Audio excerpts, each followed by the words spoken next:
ఈరోజు మనం 41వ ward door to door survey చేయడం కోసం పట్టాభి గారి ఇంటి దగ్గరికి వచ్చాం. ప్రస్తుత రాజకీయాల గురించి పట్టాభి గారిని ఆయన అభిప్రాయం అడిగి తెలుసుకుందాం. పట్టాభి గారు నమస్కారం అండి. నమస్కారం. మీరు 41వ వార్డులో ఉంటున్నారు కదా, ఈ ప్రస్తుత రాజకీయాలు ఎలా ఉన్నాయని మీరు అనుకుంటున్నారు? ప్రత్యేకించి ఈ వార్డు నుంచే మీ మేయర్ కూడా ఇక్కడి నుంచి ఎలక్ట్ అయ్యారు. దానివల్ల మీకు ఏమైనా 41వ వార్డుకి ప్రత్యేకించి ఉపయోగం ఏమైనా జరిగిందా? మీరు ప్రస్తుత రాజకీయాలు ఎలా ఉన్నాయని అడుగుతున్నారు. రాజకీయాలు ప్రస్తుతం ఎలా ఉన్నాయని అడగాలంటే మొత్తం వ్యవస్థ అంతా భ్రష్టు పట్టిపోయిన స్థితి. ఈ రోజున పుట్టిన పిల్లాడిని అడిగినా కూడా చెప్పే స్థితిలో ఉన్నారు. దాని గురించి విద్యార్థికులు లేకపోతే విద్య లేని వాళ్ళు ఎవరు అడిగినా ఒకే సమాధానం చెప్తారు. మొత్తం వ్యవస్థ అంతా అవినీతితో కూరుకుపోయింది, బురదమయం అయిపోయింది. దానికి మనమే మనందరిని నడుము కట్టి మనం నడుముతో ముగించి ఒకళ్ళందరూ ముందరకు వచ్చి చేస్తేనే ఈ రాజకీయ వ్యవస్థ అంతా బాగుపడేది. దీనికి మనందరం కలిసికట్టుగా చేయాల్సిన బాధ్యత చాలా ఉంది. అన్ని రాజకీయ పార్టీలు బురదతో నిండి ఉన్నప్పుడు ఈ బురదను తొలగించడానికి ఎంతమంది యువకులు ఎన్ని రాజకీయ పార్టీల్లో దిగినా సరే బురద శుభ్రం అవుతుందని మీరు అనుకుంటున్నారా? రైట్, బాగా అడిగారు మీరు, మంచి క్వశ్చన్ అడిగారు. చాలా మందికి చాలా రకాలుగా సమాధానాలు చెప్తారంటే, ఎవరిని అడిగినా సరే సర్వమతాలకి ప్రతి ఒక్కరికి వాళ్ళ వాళ్ళ చర్చ్ అని, క్రిస్టియన్స్ చర్చ్ అని, హిందువులకి టెంపుల్ అని, ముస్లిమ్స్కి మసీద్ అని, ఇలా రకరకాల ప్రార్థనా మందిరాలు ఉంటాయి. చాలామంది ఇందులో టెంపుల్కి వెళ్ళని చెప్పేవాళ్ళు ఉంటారు తప్పించి టెంపుల్కి వెళ్దాం అనుకుని తీసుకెళ్ళేవాళ్ళు తక్కువ మంది అంటారు. అలాంటి వ్యవస్థే మనదీనం. ఏ మతానికి సంబంధించిన వ్యక్తి అయినా వాళ్ళ టెంపుల్కి వెళ్ళచ్చు, కానీ సర్వమతాలకి సంబంధించిన వ్యక్తులు అందరూ కలిసికట్టుగా చేయవలసిన ఒక రాజకీయ పార్టీ ఉంది. అదే లోక్సత్తా, మనసత్తా. ప్రతి ఒక్కళ్ళు దీంట్లో కార్యకర్తలై నడుము బిగించి ఇంతకాలం జయప్రకాష్ నారాయణ గారిని ఎంతో విద్యావేత్తగా, చాలా తత్వవేత్తగా, రాజకీయాలు పరిపూర్ణంగా పండిపోయిన వ్యక్తిగా చెప్తూ వస్తున్నాం. కానీ ఆయన వల్ల సమాజానికి ఏం ఉపయోగపడింది, సమాజానికి మనం ఏం చేయగలిగాము, ఆయన మనం తెచ్చుకోగలిగాము అన్న తపన బాధ మన ఎవరిలో లేదు. ఇప్పుడు వరద నీరు కాలు దాకా వస్తే ఎవరు పట్టించుకోరండి. వరద నీరు పీకల దాకా వచ్చిన తర్వాత ప్రతి ఒక్కళ్ళు పరుగు పెడతారు రక్షణ కోసం. ఈ రోజున వ్యవస్థ ఆ రకంగా ఉంది. మనం అవినీతి అనే వరద నీరుతో మునిగిపోయి ఉన్నాం. సామాన్య మానవుడు బ్రతుకు భారం ఎందుకు జీవుడా బ్రతుకుతున్నాను అనిపించేలాగా ప్రతిరోజు గడుపుతున్నాను తప్పించి జీవుడా మేము ఎందుకోసం బ్రతుకుతున్నాం అన్నంత ఆనందంగా ఎవరు బతకట్లేదు.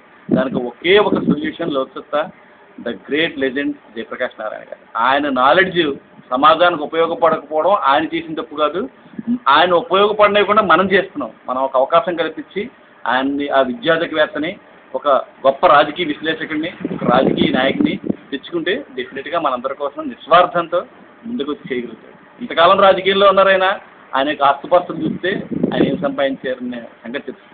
ఒక లాల్ బహదూర్ శాస్త్రిలా, మొరార్జీ దేశాయ్లా, ఒక గాంధీజీలా మన సమాజం కోసం పాటుపడే నిస్వార్థమైన వ్యక్తి నా దృష్టిలో. ఇది నా స్వతంత్ర అభిప్రాయం.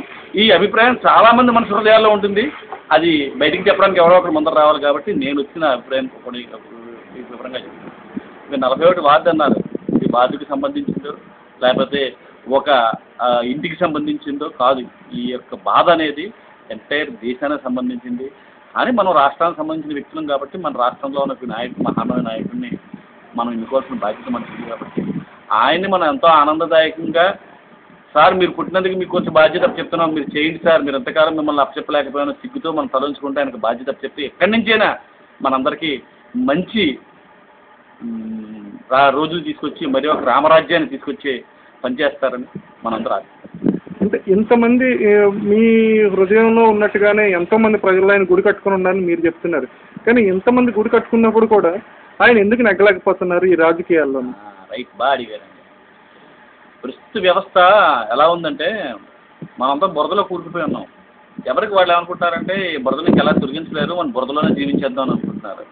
కానీ బురదను తొలగించడం కోసం ఒక ప్రయత్నం చేస్తుంటే బురదను ఇలా తొలగించుకోవచ్చు అన్నమాట అని పక్కపడికి వెళ్తుంది. బురదను తొలగించుకో ప్రయత్నం చేయలేకపోవడమే ఆయన మనం తెచ్చుకోకపోవడం. ప్రతి ఒక్కరి హృదయాల్లో ఉండిపోయింది మన రాజకీయాలు మనకి ఎందుకులే, మనం ఏం క్లీన్ చేస్తాం, ఈ రాజకీయాలు అంతా కుళ్ళు పట్టిపోయి ఉన్నాయి. ఎక్కడో ఒక చోట శుభ్రం చేయడం మొదలు పెడితే ఆటోమేటిక్గా మొత్తం అంతా శుభ్రం అవుతుంది. ఆ శుభ్రం చేసే కార్యక్రమం మొదలు పెడదాం. దాని ఒక క్లీన్ అండ్ గ్రీన్ అన్నారు. Clean and green of not the society, at the heart of clean and green should come to each person. మన ప్రతి ఒక్కళ్ళ మనసుల్ని ఆరోగ్యవంతంగా శుభ్రంగా ఉంచుకోవడం మొదలు పెడితే బయటున్న సామాజిక వ్యవస్థ ఆటోమేటిక్గా మారుతుంది. అనేక పార్టీల్లో జాయిన్ అయితే కనుక మీకు అనేక రకాల లాభాలు చూపిస్తామని అంటున్నారు. మిమ్మల్ని చూస్తేనేమో మీరు లోక్సత్తానే అంటున్నారు. కారణం ఏంటంటారు? లాభం అంటే మీ దృష్టిలో ఏంటి సార్? మనిషి ఆనందంగా 1 లక్ష, 10 లక్షలు, 15 లక్షలు, 50 లక్షలు సంపాదించేసుకుని పక్కవాడు బాధపడిపోతుంటే శుభ్రంగా పంచపక్ష పరాణాలు తినడం లాభం అవుతుంది. అది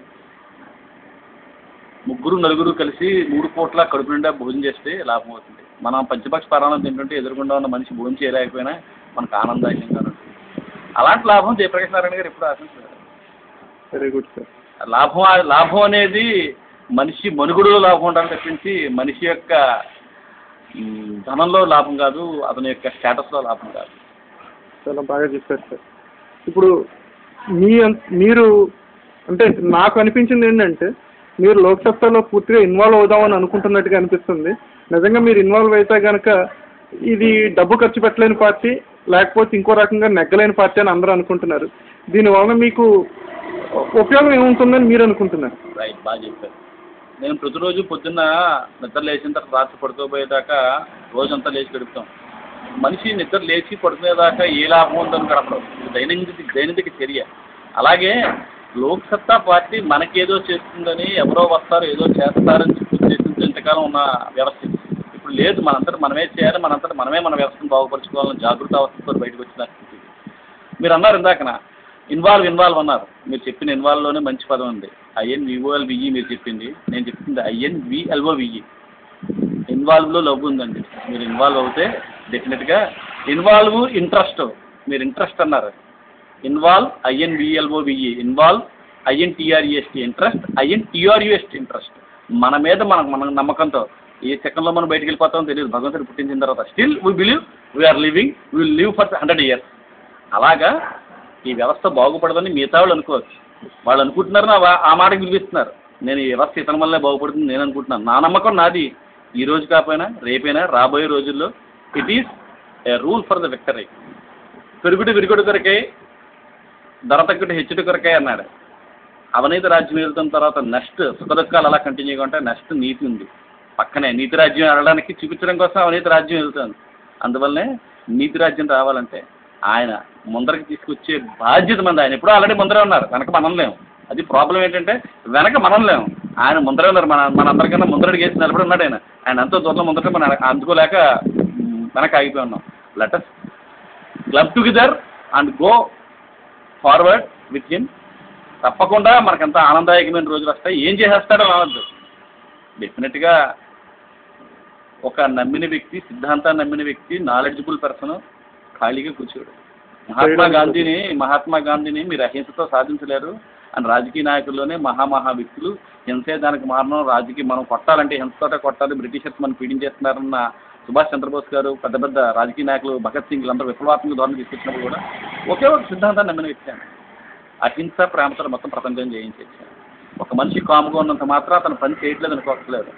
పని చేస్తున్న వ్యక్తి మెడలో వేసుకుని తిరుగుతున్నంత మాత్రం అతను పని చేస్తున్నాడు అనుకోవట్లేదు. Publicity doesn't require for a person who does good to the society. Gandhi గారు ఎలా అయితే తీసుకొచ్చారో మేబీ లేట్ బట్ ఇప్పటికీ అనిపిస్తూనే ఉన్నాం. హింసతో వచ్చింది ఏంటంటే నెక్స్ట్ సంవత్సరమే పోయిండేది.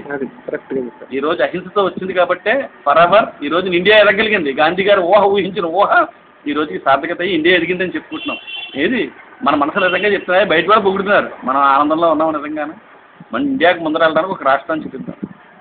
ఆ రాష్ట్రాన్ని ఆనందదాయకంగా తీసుకెళ్తాం. ఇప్పటిదాకా ఇవ్వలేదు కదా అవకాశం. Let us give a golden chance to him. మనల్ని మనం మార్చుకోవడం కోసం మంచి అవకాశం అని చెప్పారు. థ్యాంక్ యూ పట్టాభి గారు. మీరు నిజంగా చాలా మంచి విషయాలు చెప్పారు. ఇలాగే మీలో అందరూ ఆలోచించి ఒక మంచి నిర్ణయం తీసుకొని ఒక మంచి పార్టీకి పట్టం కడతారని ఆశిద్దాం. Thank you very much. నమస్కారం.